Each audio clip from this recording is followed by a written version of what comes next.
salut, Marie comblée de grâce, le Seigneur est avec vous.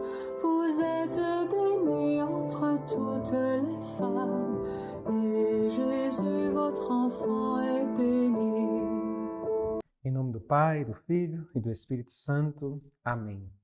Vinde, Espírito Santo, enchei os corações dos vossos fiéis e acendei neles o fogo do vosso amor.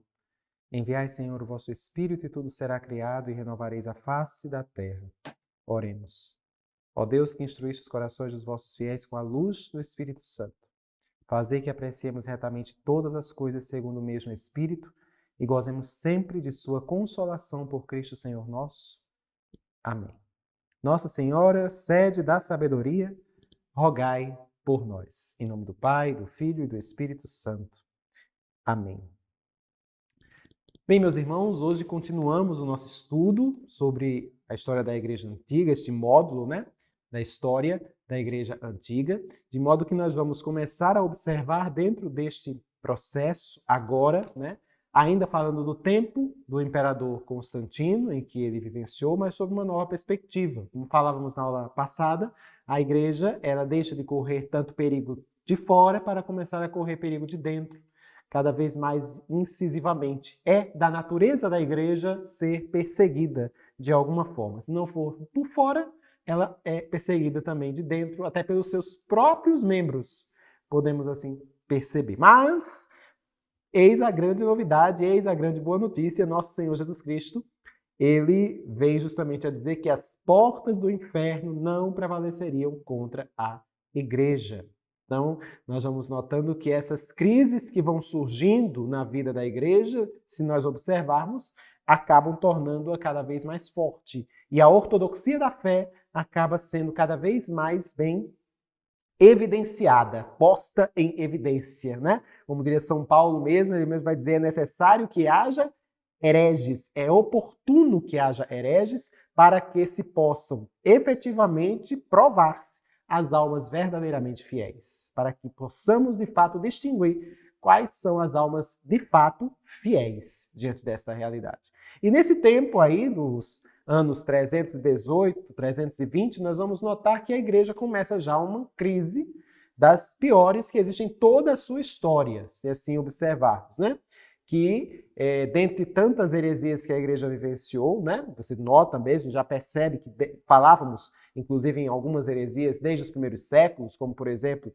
o montanismo, o gnosticismo, a heresia judaizante, nós podemos perceber lá do primeiro século. No século II também notamos algumas outras heresias que foram também se insurgindo, A configuração, por exemplo, se nós observarmos o próprio gnosticismo que vai ganhando cada vez mais corpo ali pelo século II, mas nós notamos o novacianismo no século III, Se nós evidenciarmos ali no tempo do imperador Décio, na época do Papa São Cornélio, nós notamos essas heresias ao longo da história e tantas outras que foram surgindo também logo nesses 3 primeiros séculos. E assim observarmos o docetismo, uma das primeiras heresias que surgiu, mas no 4º século nós também vamos evidenciar algumas heresias que vão surgindo, como por exemplo uma heresia chamada donatismo, que acaba não se constituindo apenas em heresia, mas numa realidade também bastante cismática, O cisma herético de Donato, se nós observarmos, Donato, ele, de certa forma, se percebermos diante de toda a abordagem que a ele vai ser evidenciada, Donato, ele, de fato, expunha a necessidade de que a Igreja deveria ser formada apenas por pessoas perfeitas. Esse era o cerne da doutrina de Donato. Este era o cerne da heresia de Donato. O que é uma heresia? É uma realidade em que uma pessoa ela escolhe, digamos assim, um ponto da fé para atacar este ponto da fé, discordar deste ponto, ou então de vários pontos da fé, ou de todos os pontos da fé. Então, isso é uma heresia, quando não se está de acordo com aquilo que nos fala a ortodoxia, digamos assim, católica. Então, no caso de Donato, nós vamos perceber justamente isso. Por ocasião do final da perseguição de Diocleciano, muitas pessoas, no decorrer desta perseguição, abjuraram da fé, apostataram, E quando acaba a perseguição, essas pessoas resolvem voltar à Igreja, à vida da Igreja. E Donato se insurge na tentativa de dizer que essas pessoas não são parte da igreja porque erraram, porque apostataram, né? Nega veementemente a misericórdia tão enunciada por nosso Senhor Jesus Cristo. As pessoas deveriam ser rebatizadas, né? Então ele cria uma doutrina dentro desse contexto, e claro e evidente, esta doutrina acaba ganhando muitos seguidores, mas ela também vai ser combatida pela igreja, né? Chamamos essas realidades, eles chamavam inclusive essa condição de os lapsi, né? Aquelas pessoas que de fato fraquejaram na fé e pessoas inclusive que eram despertavam, vamos dizer assim, determinadas realidades de pecado, né? E por causa dos seus pecados elas acabavam sendo taxadas de que não eram da igreja, né? E eram tidas dessa forma. Isso era uma heresia, a forma de como ele enxergava a igreja. A igreja deve ser formada por pessoas perfeitas, né? Por pessoas que não caíssem em erros, né? Sejam doutrinários, sejam erros morais, elas não poderiam cair, nem apostatassem da fé, era o que Donato iria ali preconizar com a sua heresia, com a sua doutrina. E ele chamava essas pessoas que caíam na fé de lapses, né? Isso, claro e evidente, foi combatido pela igreja, é uma realidade que ela, apesar de ter ganhado seguidores, mas ela acabou sendo debelada com o tempo, podemos assim observar, mas nós não temos esta heresia como das piores heresias, né? De alguma forma, você vai observar justamente essas condições aí já nesse tempo. Por volta do ano 318, já sim surge ali uma outra heresia ainda mais terrível, uma heresia que surge ali lá pelas regiões de Alexandria, né? Ali no norte da África, nós vamos observar. Tanto é que você vai perceber ali um bispo, um santo, chamado Santo Alexandre. E Santo Alexandre vai ser um dos bispos que vão lutar contra esta heresia que vai ser, digamos assim, observada por um padre chamado Ário, né? E é bem interessante observarmos porque Ário era um homem moralmente até virtuoso, se assim observarmos, né, do ponto de vista moral, um homem de uma inteligência assim muito rara, podemos assim observar para a época, né? Nós vamos notar esta condição. Então, lógico e evidente que ele atraía muitos seguidores, né? Um homem, de certa forma, virtuoso do ponto de vista moral. Tinha uma inteligência, assim, de envolver. A pregação dele era uma pregação que envolvia, né? Uma pregação que mostrava uma certa piedade, vamos dizer assim. Então, você vê que é o pior tipo de herege, né? Se você for evidenciar, porque ele cativa as pessoas. Conseguiu ganhar muitos seguidores. A doutrina que ele apresentava na heresia era muito mais, digamos assim, fácil de compreender do ponto de vista da razão, do ponto de vista da lógica, do que a doutrina mesmo efetiva da igreja, né? E ele atacava justamente quem? Nada mais, nada menos do que a própria pessoa de Cristo. Era quem ele atacava. Nós sabemos que a doutrina sobre Cristo, né, já estava bem, de certa forma, instaurada ali já nesse século IV, né?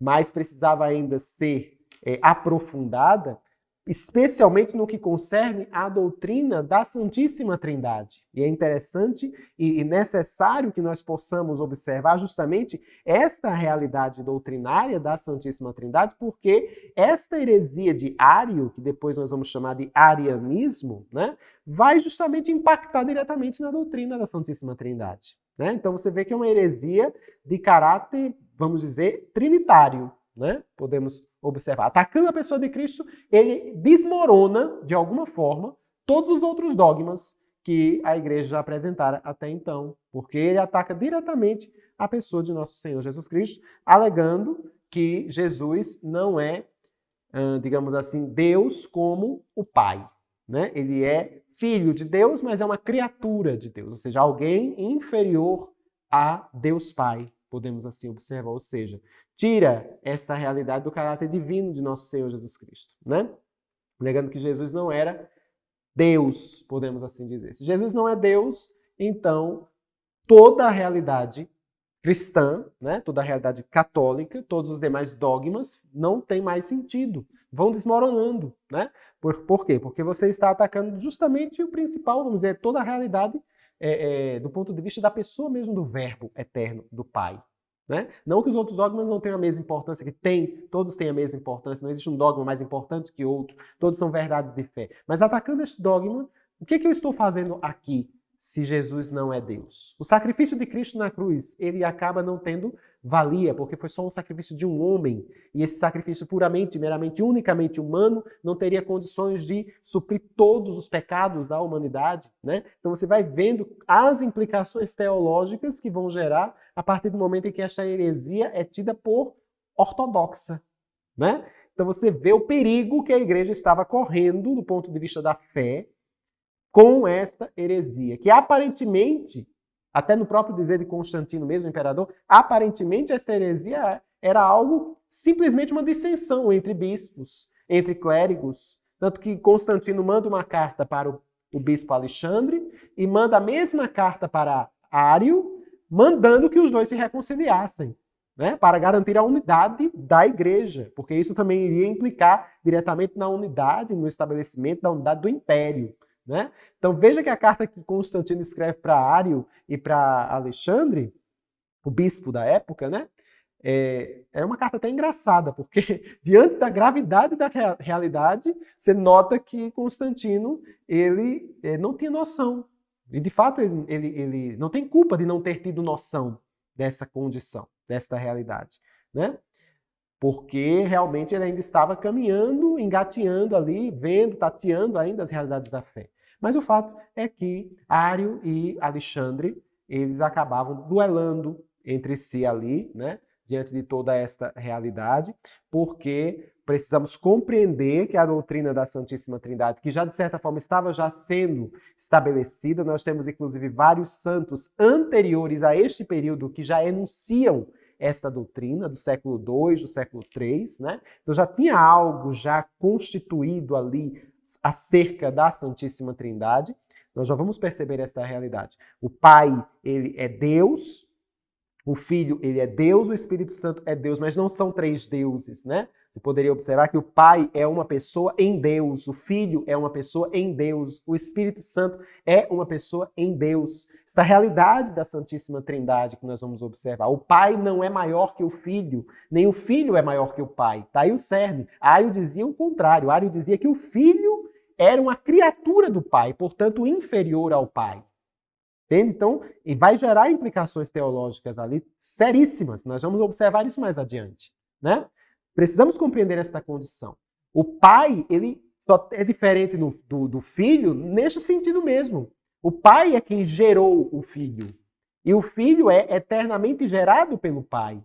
Né? O pai ama o filho. E o filho é amado pelo pai, vamos assim observar. E a relação entre o pai e o Filho de amor, chamamos de Espírito Santo. E aí você tem a constituição da Santíssima Trindade. Claro que precisaremos de mais tempo até para poder elucidarmos e aprofundarmos esta realidade teológica, o que não é o cerne aqui deste momento, mas para que você possa compreender a gravidade da realidade da heresia de Ário, do arianismo, né? Deste padre. Era um clérigo, vamos dizer assim, né? Se assim observarmos esse contexto. E ele vai insistir no erro. Né? Ele não se resigna no seu erro. Ele insiste no erro. Apesar de ser um homem moralmente, como eu disse, de certa forma até virtuoso, né? não apresentava realidades de escândalos, mas existiam outros pecados que podemos claramente identificar nas suas condutas. Né? Outras realidades, outros vícios que podemos observar claramente nas suas condutas, como por exemplo a inveja, a ambição, a ganância, o orgulho, a vaidade, vícios assim muito mais terríveis, por vezes, do que vícios de ordem carnal, se assim evidenciarmos. Então você nota que isso era muito claro nele, quando você vai estudar a sua personalidade, a sua realidade psicológica, podemos assim evidenciar. Né? Quem entrega essa carta que o imperador Constantino vai enviar para esses dois, né? Para Alexandre e para Ário, é justamente um outro bispo chamado Ósio de Córdoba. É este Ósio de Córdoba quem abre, de certa forma, os olhos de Constantino para que Constantino entenda que o problema não é somente uma questão de se reconciliarem ali porque eles estão brigando.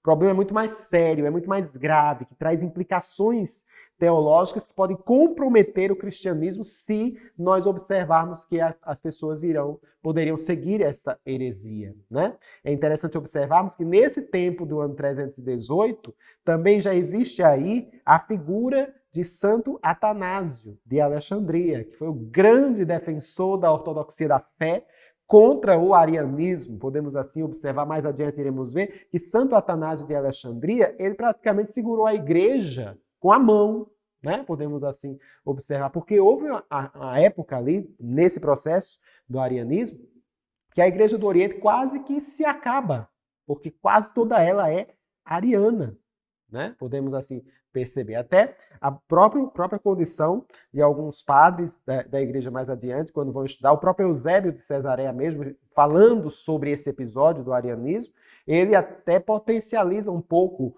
a sua fala e diz assim, o mundo no Oriente, né, o mundo oriental, foi dormir católico e acordou ariano. Você vai observar essa realidade principalmente do Oriente, né? No Ocidente nem tanto. Essas ideias chegaram de forma muito, digamos assim, deficitárias no Ocidente. Mas no Oriente nós observamos que isso era muito forte, né? Começou ali no norte da África, na região ali de Alexandria, mas vai se espalhar também pela região da Palestina, porque Ario foi para a Palestina, ele foi para Constantinopla mais adiante, subiu toda aquela região ali ao norte do continente asiático, podemos assim dizer. Então você vê essa propagação desta heresia, né? Muitos bárbaros mais adiante, quando se converterem, muitos vão se converter à fé ariana, né? Então você vai notar o grande perigo que isso vai se constituir lá na frente. Então, você vai percebendo essa realidade e condição. Então, tudo isso vai gerando esse processo, vai gerando essa constituição. Diante disso, quando Constantino toma consciência disso, né? Ele ainda está em Nicomédia, na cidade de Nicomédia, porque Constantinopla ainda não tinha sido construída, né? Mas ele já estava lá no Oriente, quando recebe e toma consciência da gravidade desta situação, ele resolve ver com os bispos, né, e também com o Papa, na época o Papa Silvestre I, São Silvestre I, a possibilidade da convocação de um concílio geral, um concílio ecumênico, né, em que pudesse reunir todos os bispos no mesmo lugar, no mesmo ambiente, para decidir essa controvérsia, né? E aí Constantino, inclusive, é algo bem interessante que se faz, né? Ele promove, ele não apenas estabelece a possibilidade de haver um concílio, mas ele dá subsídios, ele favorece que esse concílio realmente aconteça, ou seja, ele vai financiar até mesmo as viagens dos bispos que estivessem ali no concílio, como de fato ele financiou, né? A viagem, a estadia, a alimentação desse grupo de bispos que foi até o concílio. No final, nós tivemos aí 318 bispos que se reuniram em Niceia, né? Essa região onde hoje é a atual Turquia. Mas, se nós evidenciarmos, a igreja tinha muito mais bispos do que 318 já a esta época, né? A esta altura, a igreja tem muito mais bispos que 318. Mas foram 318 os bispos que se reuniram em Niceia. Foi financiado pelo próprio Constantino, a viagem deles, né? Como também a sua estadia, a sua alimentação, ou seja, ele realmente favoreceu para que os bispos pudessem, de fato, estar ali em Niceia. E foi uma grande realidade que pudemos vivenciar ali em Niceia. Foi realmente muito bonito aquele encontro de tantos bispos, porque há 10, 15 anos antes, o que estava vivendo a igreja? A terrível perseguição de Diocleciano. Muitos dos bispos ali que estavam em Niceia conservavam até mesmo as marcas das perseguições. Muitos, claro e evidente, se estavam em Niceia, não foram martirizados, mas eles são chamados, muitos deles, de confessores, porque confessaram a fé, mas não foram mortos, né? Existem muitas realidades de homens de Deus, homens de igreja, bispos, padres, que são chamados de confessores. Por quê? Porque confessaram a fé, mas não foram martirizados, ou porque não deu tempo, ou porque a perseguição acabou, ou porque de fato ainda teve um momento de clemência. O fato é que mantiveram-se vivos, mas confessaram a fé. E muitos ali guardavam as marcas, as cicatrizes das perseguições que sofreram, das terríveis realidades que vivenciaram por ocasião da perseguição. É muito bonito quando você vai observar, e é emocionante, tocante mesmo, quando você vai observar esse tempo em que eles se reencontram agora para decidir no Palácio Imperial, né, vamos dizer assim, vão decidir questões ligadas à fé, vão observar as realidades das controvérsias doutrinárias e teológicas ali, né? E você vai ver justamente ali com o imperador que dá o aval, vamos dizer assim, àquele encontro, né? Ele dá o seu assentimento àquele encontro. Alguns historiadores até vão falar acerca disso. Vou apenas aqui observar o que alguns historiadores vão dizer. Por exemplo, Eugène Fialon, ele vai falar o seguinte: a tradição determina que, antes de se dispersar os 12 primeiros bispos, reunidos em concílio, precisaram os pontos essenciais da doutrina que iriam ensinar às nações.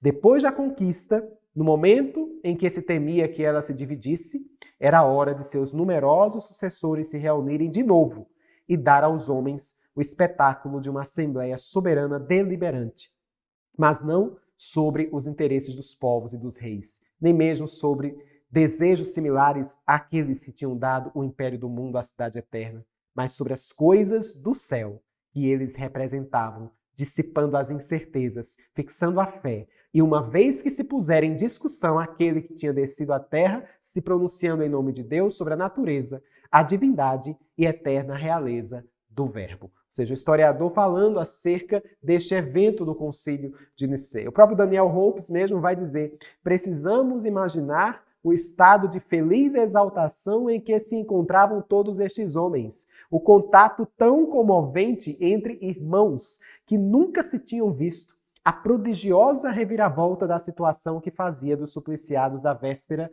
os triunfadores de hoje.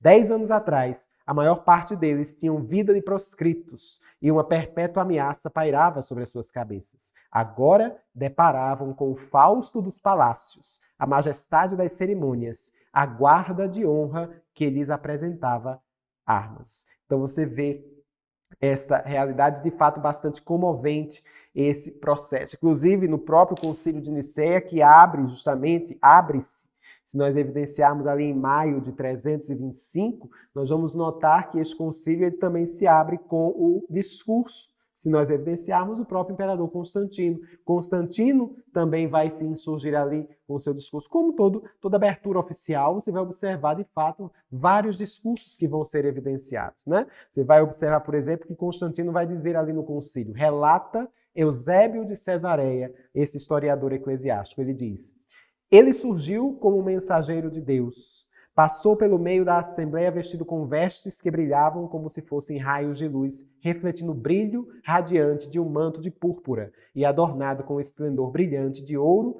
e pedras preciosas. Uma figura magnífica, alta e esbelta, cheia de graça e majestade. Aqui ele faz a descrição de Constantino entrando no palácio onde o concílio foi realizado.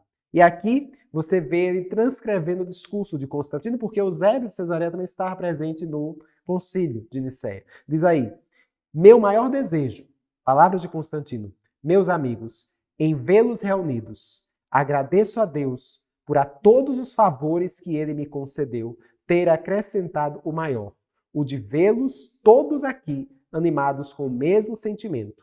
Que nenhum inimigo malicioso venha agora nos privar desta felicidade. E depois que vencemos os inimigos de Cristo, o espírito maligno não tente mais ferir a lei de Deus com novas blasfêmias. Considero a desunião na igreja um mal mais terrível e doloroso do que qualquer sorte de guerra.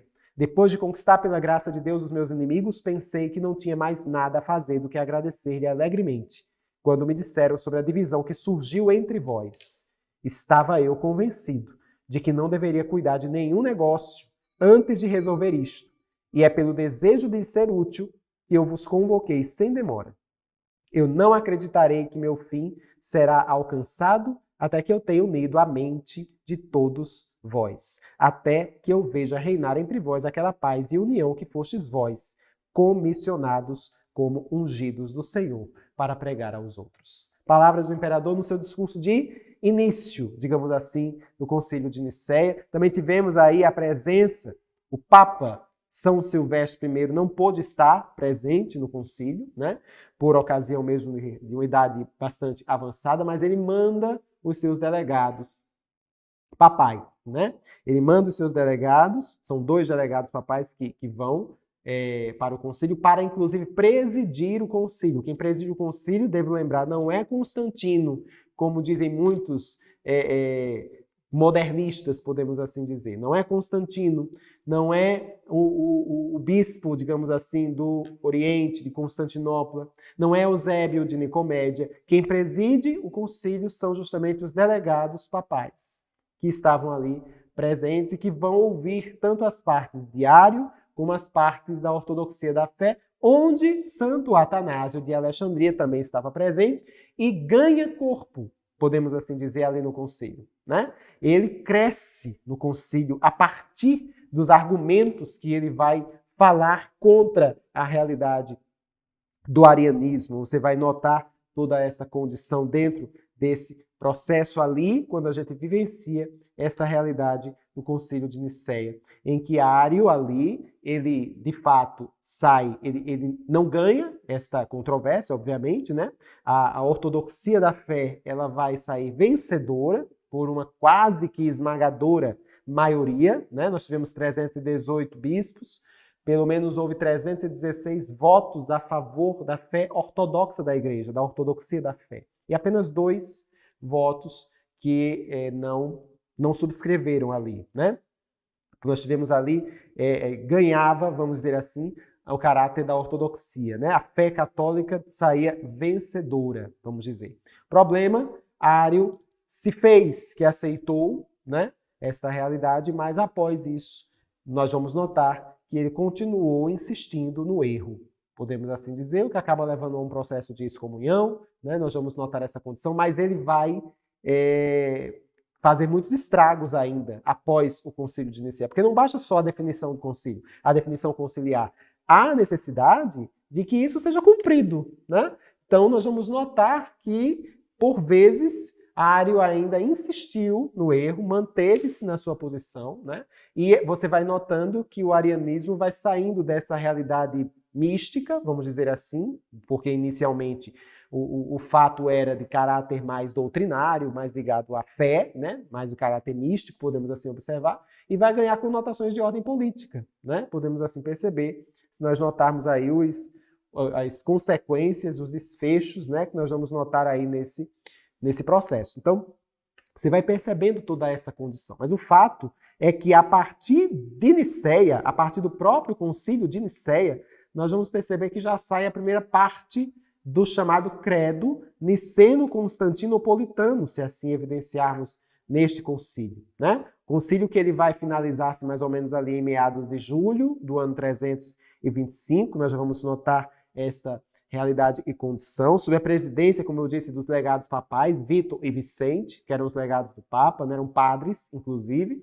estavam ali para presidir o concílio. Você nota que ele começou ali em maio do ano 325, vamos dizer ali mais ou menos no dia 20 de maio de 325, e vai até julho desse mesmo ano, né? Já com um credo que nós vamos chamar de símbolo de Nicéia, né? Nesse credo, você já vai observar justamente a saída mesmo da Assembleia de Nicéia, o símbolo, ele já dizia justamente estas palavras aqui: nós cremos em um só Deus, Pai Todo-Poderoso, Criador do céu e da terra, de todas as coisas visíveis e invisíveis. Cremos em um só Senhor, Jesus Cristo, Filho unigênito de Deus, gerado, monógeno do Pai, isto é, da essência do Pai, Deus de Deus, luz da luz, Deus verdadeiro de Deus verdadeiro, gerado, não criado, consubstancial ao Pai, ou seja, tendo a mesma substância do Pai. Veja o que saiu do concílio, né? Esse belíssimo credo, que deveria ser o credo corrente nas Santas Missas, se nós observarmos. Né? O credo niceno-constantinopolitano aqui, estamos falando da primeira parte desse credo, né? Que já se estabeleceram aí nesse concílio no ano 325. Você vai notar que é um credo bastante, podemos assim dizer, explicativo da nossa fé. Ele vai trazer muito mais detalhes acerca da nossa fé, né? Deus é Deus de Deus, Jesus Cristo, luz da luz, gerado, não criado, consubstancial ao Pai, por quem todas as coisas foram feitas. tanto que existe no céu como na terra, e que por nós homens e por nossa salvação desceu dos céus e se encarnou pelo Espírito Santo no seio da Virgem Maria e se fez homem. Você nota que este credo responde muito claramente à heresia de Ário, se assim observarmos. Também por nós foi crucificado, padeceu sob Pôncio Pilatos e foi sepultado. Ressuscitou ao terceiro dia, conforme as Escrituras, subiu aos céus, onde há de vir a julgar na sua glória para julgar os vivos e os mortos, e o seu reino não terá fim. E cremos no Espírito Santo. Né? O credo, o símbolo, esse credo será finalizado, vamos dizer assim, no concílio que vai se suceder no ano 381 em Constantinopla, né? Já para combater outras heresias, manter a fé católica, ortodoxa, ainda combatendo a heresia de Ário, porque ainda vai persistir até lá, né? E reafirmando o que Nicéia havia proclamado, e também combatendo outras heresias, inclusive uma chamada macedonismo, que é a heresia que vai negar a divindade do Espírito Santo. E aí é quando você vê o desenvolvimento deste credo, lá no Concílio de Constantinopla, quando ele vai dizer: cremos no Espírito Santo, Senhor que dá a vida, que procede do Pai, por nós é adorado e glorificado, ele falou pelos profetas. Você vai observar até controvérsias que vão surgir a partir deste credo, nós vamos observar mais adiante. Então, você vai notando o desenvolvimento da fé a partir, né, e apesar das heresias. A igreja vai estabelecendo os fundamentos da fé nesse contexto, nessas projeções, se assim bem observarmos, né? Então você vai notando tudo isso que o concílio de Nicéia realmente nos trouxe. É importante lembrarmos que o concílio, né, devemos defini-lo, ele é o encontro desses bispos, vamos dizer assim, no caso destes concílios ecumênicos, o encontro dos bispos do mundo todo, né, se nós assim observarmos. Do mundo todo conhecidos, pelo menos aqueles que de fato todos são convocados, embora nem todos possam de fato estar presentes, né? Aqui em Nicéia tivemos 318, mas a igreja tinha muito mais bispos a esta altura, né? Mas é importante observarmos essas distinções. Concílio ecumênico, como muitas pessoas podem erroneamente pensar, não é um concílio que vai envolver várias religiões cristãs, né? O termo ecumênico hoje muitas vezes ganha esse contexto, né, de um encontro de várias religiões de caráter cristão que professam a fé cristã, mas não estamos falando desse sentido. Ecumênico aqui tem mais ou menos a mesma conotação, a mesma origem grega da palavra católico, né, que significa que tem relação com a universalidade, né? Por isso chamado concílio ecumênico. E ao longo da história da igreja de 2000 anos, nós temos 21 concílios chamados concílios ecumênicos. Nós observamos o de Nicéia, que é o primeiro, nós temos o segundo de Constantinopla, né? O terceiro concílio, que é o de Éfeso, o quarto de Calcedônia, depois tem o segundo concílio de Constantinopla, logo em seguida o terceiro concílio de Constantinopla, e assim sucessivamente. O segundo concílio de Nicéia, os concílios de Latrão, que foram 5 concílios ecumênicos de Latrão ao todo, né? Nós vamos observar o concílio de Viena, o concílio de Constança, o concílio de Basileia, de Ferrara, que nós também podemos evidenciar. O concílio de Trento, tão conhecido, tão famoso, né? Tão falado ultimamente, tão comentado. E os 2 concílios vaticanos, né? O concílio Vaticano I e o último concílio, que nós estamos vivendo justamente esse florescer deste último concílio, que é o concílio Vaticano II, né? E as implicações também históricas, teológicas, que este último concílio vem a proporcionar para a gente nesses tempos que estamos vivendo. Então, ao longo da história da igreja, nós temos vários concílios que são convocados pelo Sumo Pontífice para que possam definir alguma realidade sobre fé, sobre moral, sobre crises que a igreja possa estar vivendo naquele contexto, naquele momento, ou para a reflexão dentro do papel da igreja na sociedade, dentro daquele contexto. Nós vamos observar toda essa visão dos diversos concílios, né? Por ora, estamos falando aqui do primeiro, o concílio de Nicéia, que foi tão importante para a história da igreja, né? Se assim pudermos observar dentro deste contexto. Podemos assim perceber até dentre tantos concílios, 3 concílios que poderiam ser assim taxados como de grande importância, né? O próprio concílio de Nicéia mesmo, mas o 4º concílio de Latrão em 1216, no tempo do Papa Inocêncio III, e também o concílio de Trento, né? Que seria um concílio de grande importância também dentro desse contexto. Você poderia até perguntar, mas por que não o Concílio Vaticano II? O Concílio Vaticano II teve grande importância, tem grande importância. No entanto, é um concílio muito recente em relação aos demais.